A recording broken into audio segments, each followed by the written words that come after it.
కష్టాలా ఏంట్రా అన్నా? అవి కష్టాలరా? ఖరీదైన బైకులో తిరుగుతూ ఏసీ రూమ్లో ఉంటూ వేల రూపాయలు గుడ్డలు డిజైనర్ గుడ్డలు వేసుకుని తిరుగుతూ రోజుకి 1000 రూపాయలు ఖర్చు పెట్టే నీకు కష్టాల గురించి మాట్లాడే హక్కు లేదు. కష్టాలు ఎలా ఉంటాయి, నిజ జీవితంలో కష్టాలు ఎలా ఉంటాయి నేను చెప్తాను, నువ్వు విను. ఈ రోజు గవర్నమెంట్ స్కూల్లో చదువుతూనే ఐస్ క్రీమ్స్ అమ్ముతుండేవాడిని.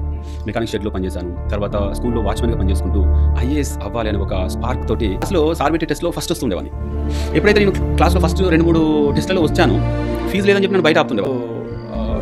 డైరెక్టర్ ముందు చేతులు అట్టుకుని నిలబడుతుండే. ఫస్ట్ అటెంప్ట్లోనే ఫిల్మ్స్ క్లియర్ చేశాను. ఫస్ట్ అటెంప్ట్లోనే కోచింగ్ అయిపోగానే జస్ట్ 1 వీక్లోనే మాకు ఫిల్మ్స్ ఉంది. 2008లో ఫిల్మ్స్ క్లియర్ చేశాను. కానీ మెయిన్స్కి అసలు ఆన్సర్ రైటింగ్ ప్రాక్టీస్ చేయలేదు. దాంతో రిజల్ట్ ఏమవుతుంది, రాలేదు. ఎంచుకున్న పాసిబుల్ 2009లో ద బెస్ట్ మార్క్స్ తోటి నేను ఇంటర్వ్యూకి వెళ్ళాను. అంటే 969 మార్క్స్ తోటి వెళ్ళాను. ఇంటర్వ్యూ గైడెన్స్ ఎవరు ఇవ్వలేదు. తెలుగు మీడియం వాళ్ళకు మాక్ ఇంటర్వ్యూస్ కూడా ఎవరు కండక్ట్ చేయలేదు. ఇంటర్వ్యూలో 123 మార్క్స్ వచ్చాయి. 2 మార్క్స్ నాకు సర్వీస్ మిస్. 1092 మార్కులు నాకు వచ్చాయి ఫైనల్గా. ఆ తర్వాత ఆ కట్ ఆఫ్ అనేది 1094లో ఆగిపోయింది. ఒక్క 2 మార్కులు నాకు ఇంటర్వ్యూలో వచ్చిన మార్కులు చాలా లీస్ట్. కంటికి కనిపించిన ఏదో ఒక శక్తి కొన్ని టన్నుల పర్వత భూమిలో తొక్కుతున్నట్టు నీకు ఎప్పుడైనా అనిపించిందా? సో ఆ తర్వాత మళ్ళీ రాసి మళ్ళీ ఇంటర్వ్యూకి వెళ్ళాను. ఈసారి ఒక సబ్జెక్ట్ను కంప్లీట్గా చెప్పాలంటే తొక్కేశారని చెప్పాలి. ఎస్, ఇది ఉంది. యూపీఎస్సీలో కొన్ని ఆప్షనల్ అని కావాలని ఎక్కువ మార్కులు వేయకుండా ఆపేస్తారు.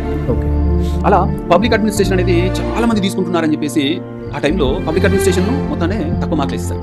దాంతో నాకు ఇంటర్వ్యూ దాకా వెళ్ళినా కానీ పబ్లిక్ అడ్మినిస్ట్రేషన్లో తక్కువ మార్కుల వల్ల నాకు మళ్ళీ సర్వీస్ రాలేదు. సో 2011కి వచ్చేసరికి 2009లో ఇంటర్వ్యూకి వెళ్ళాను, 10లో వెళ్ళాను. 11 పబ్లిక్ అడ్మినిస్ట్రేషన్ అనేది చాలా మంది తీసుకుంటున్నారని చెప్పేసి ఆ టైంలో పబ్లిక్ అడ్మినిస్ట్రేషన్ మొత్తాన్ని తక్కువ మార్కులు ఇస్తాను. దాంతో నాకు ఇంటర్వ్యూ దాకా వెళ్ళినా కానీ పబ్లిక్ అడ్మినిస్ట్రేషన్లో తక్కువ మార్కుల వల్ల నాకు మళ్ళీ సర్వీస్ రాలేదు. ఓకే, దాని తర్వాత మేము పోరాటం చేశాము. నాకు ఫిల్మ్స్ పోయింది. తర్వాత 2012లో మళ్ళీ రాశాను, మళ్ళీ ఫిల్మ్స్ పోయింది. ఏంటి లైఫ్, ఇక ఒక రకమైన ఆవేదన. నా ఫ్రెండ్స్ అందరూ ఐఏఎస్ సాధించారు. అప్పటికే ఐఆర్ఎస్లోకి వెళ్ళారు. ఇస్తారు వాళ్ళకు సన్మానాలు, అద్భుతం. మన సైడ్ చూస్తే మన నోట్స్లు చదువుకున్న వాళ్ళు, మన దగ్గర గైడెన్స్ తీసుకున్న వాళ్ళు, వాళ్ళందరేమో ఇంత మంచి లైఫ్ లీడ్ చేస్తుంటే మనమేమో కనీసం ఫిల్మ్స్ క్లియర్ చేయలేక విలువలాడుతున్నాం. ఇక ఇంటి దగ్గర నుండి సపోర్ట్ లేదు. ఎన్ని రోజులు సపోర్ట్ చేస్తారు? అప్పటికి ఏదో అది ఫ్రెండ్స్ హెల్ప్ చేస్తే కొంత చదువుకున్నా. ఆ తర్వాత ఇంటి దగ్గర నుండి ప్రెజర్ రాకుండా నేనేం చేశాను, హోమ్ ట్యూషన్ చెప్పేవాను. ఇక ఇంగ్లీష్ పైన, మ్యాథ్స్ పైన ఒక యుద్ధం ప్రకటించిన. చూడాల్సిన దరిద్రాలన్నీ చూశారు. ఏమైనా కానీ మా నాన్నగారికి చెప్పాను, నేను చివరి అటెంప్ట్ వరకు రాసి వస్తాను. నాకు ఐఏఎస్ రాకపోయినా పర్లేదు కానీ ఈ సీసాట్ అంతా ఏదో చూసే వస్తాను అనుకో. ఇక స్టార్ట్ చేస్తాను. ఇంగ్లీష్ పైన ఎన్ని ఇన్స్టిట్యూట్స్ ఉంటే అన్ని ఇన్స్టిట్యూట్స్ పోయినా. ఓకే, మ్యాథ్స్కు ఎన్ని అయితే బ్యాంక్ కోచింగ్ ఉంటే అన్నిటికి పోయినా, అన్ని క్యాట్ కోచింగ్లో కూడా పోయినా. తర్వాత 2013లో ఫిల్మ్స్ క్లియర్ చేశాను. సూపర్. అసలు అది కూడా అద్భుతమైన మార్కులతో సీసాట్ అనే ఎక్కువ మార్కులు వచ్చాయి. కానీ ఇంటర్వ్యూ మధ్యలో మెయిన్స్ సిలబస్ మారింది. ఫిల్మ్స్ క్లియర్ అయింది, మెయిన్స్ సిలబస్ అప్పుడు అంతకుముందు దాంతో ఎథిక్స్ అనే కొత్త కోర్సు తీసుకొచ్చి అసలు మొత్తం జిఎస్ పేపర్లు మారిపోయినాయి. హైదరాబాద్లో కోచింగ్ ఇచ్చేవాళ్ళు లేరు. ఆ 3000 తోటి ఢిల్లీకి వెళ్ళి అక్కడ మళ్ళీ నా దగ్గర అప్పటికే 2 ఇంటర్వ్యూలు చేసిన ఇంటర్వ్యూ హాల్ టికెట్స్ ఉండే, ఆ మార్కులు లిస్ట్ ఉండే. ఆ లిస్ట్ పట్టుకొని పోవడం, ఇన్స్టిట్యూట్ ముందు నిలబడడం. సరిగ్గా నాకు ఆల్రెడీ 2 సార్లు ఇంటర్వ్యూ చేసిన, నాకు డబ్బులు లేవు, మీరు హెల్ప్ చేస్తే నేను ఖచ్చితంగా ర్యాంకర్ అవుతా. సార్ల దగ్గర పోవడం, రిక్వెస్ట్ చేయడం, రాసాం. నాకు ఇంటర్వ్యూ వచ్చింది. మా రూమ్మేట్కి రాలేదు, తను అప్పుడే ఫస్ట్ టైం మెయిన్స్. నాకు ఇంటర్వ్యూ వచ్చింది. ఇక అయిపోతుంది లైఫ్. ఇక నేను అనుకున్న ఇంటర్వ్యూ రావడానికి 3 ఏళ్ళు మళ్ళీ గ్యాప్ వచ్చింది. వచ్చిన ద బెస్ట్ వేలో ట్రై చేద్దామని చెప్పేసి ముందే ఢిల్లీలోనే ఉన్నా. మంచిగా అన్ని మాక్ ఇంటర్వ్యూ చేశా. ఈసారి ఇంగ్లీష్లోనే చేశా. ఇంగ్లీష్ నేర్చుకున్నా. ఇంగ్లీష్ నేర్చుకోవడం కాదు, ఇంగ్లీష్ కోసం మధ్యలో ఎంఏ ఇంగ్లీష్ కూడా చేశా.